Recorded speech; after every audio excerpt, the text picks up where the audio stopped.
Ah, enfin une nouvelle vidéo vocale, après 2 vidéos sans son. J'avais fait un sondage, pour savoir quelle vidéo vous aimeriez le plus, et c'est sorti en majorité avec mon pire voyage. Ce voyage date un peu parce qu'il s'est passé quand j'étais en 6e. C'était dans une grande maison avec un grand jardin et plein de chambres. On avait pris une chambre pour 2, mais on était 3. Du coup déjà il y avait moi, logique. Une fille qu'on va appeler Clara. À l'époque on était tout le temps ensemble parce qu'elle, tout le monde la détestait et moi c'était un peu pareil quoi. Mais l'année d'après notre duo il s'est séparé parce que déjà on n'était pas dans la même classe et elle est partie voir les populaires. Et une autre fille qu'on connaissait pas mais elle était dans un groupe de 5, du coup elle est allée avec nous vu qu'il y avait que des chambres de 4.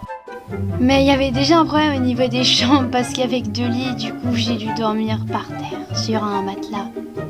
Ah, vous imaginez même pas les nuits que j'ai passées sur un petit vieux matelas qui faisait des... Je sais pas comment on appelle ça, ça faisait des vagues, il y avait des... Ah, je sais pas du... des vagues. Bref, en gros, il y avait des bosses. Mais je dirais que le pire, c'est que vu que j'avais pas de couverture, je devais dormir dans un sac de couchage. Moi qui aime bouger, je pouvais pas en fait.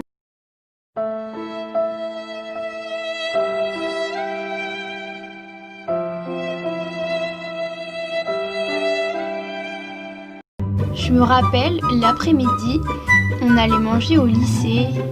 Avec Clara avant, on était hyper excités la première fois qu'on y allait.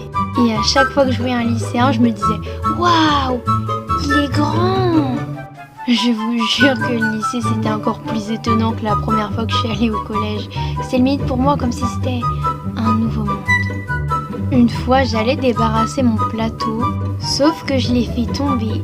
Et là, j'ai entendu le calme. Tout le monde ignorait, comme si je n'avais pas fait tomber mon plateau. Moi, si j'avais fait tomber mon plateau au collège, ils auraient tapé sur les tables et tout et tout. À ce moment-là, dans ma tête, je pense que ça se passait comme ça. Waouh, j'aimerais tellement aller au lycée. Alors maintenant, je vais passer au pire truc, mais vraiment au pire truc. Les douches.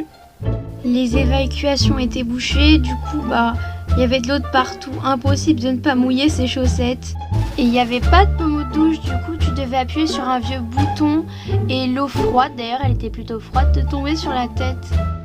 Bon je crois que la story time est déjà finie, mais je trouve que c'est dommage d'arrêter la vidéo là. Du coup je vais vous raconter un autre voyage scolaire qui était horrible. C'était en 5e, décidément ça se suit. C'était juste pendant une journée, t'avais un livret et tu devais compléter des trucs dans la ville, tu te baladais, bref j'ai pas trop compris le but. Surtout que j'aime pas trop marcher moi. Du coup j'étais prête à partir, j'avais mon goûter, j'avais mes affaires pour écrire et tout. Et là j'apprends quoi?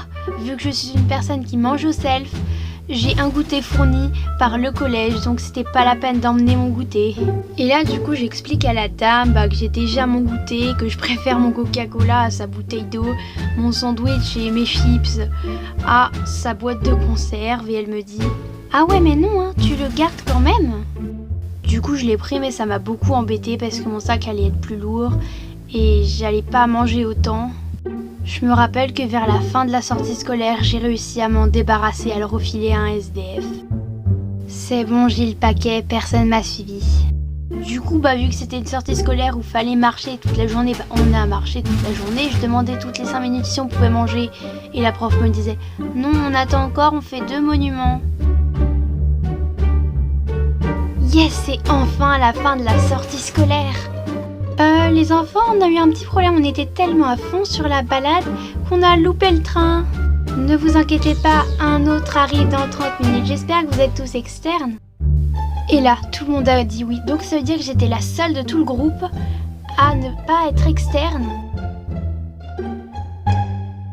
Alors, ce qu'on disait était vrai, il y a une vie après la mort.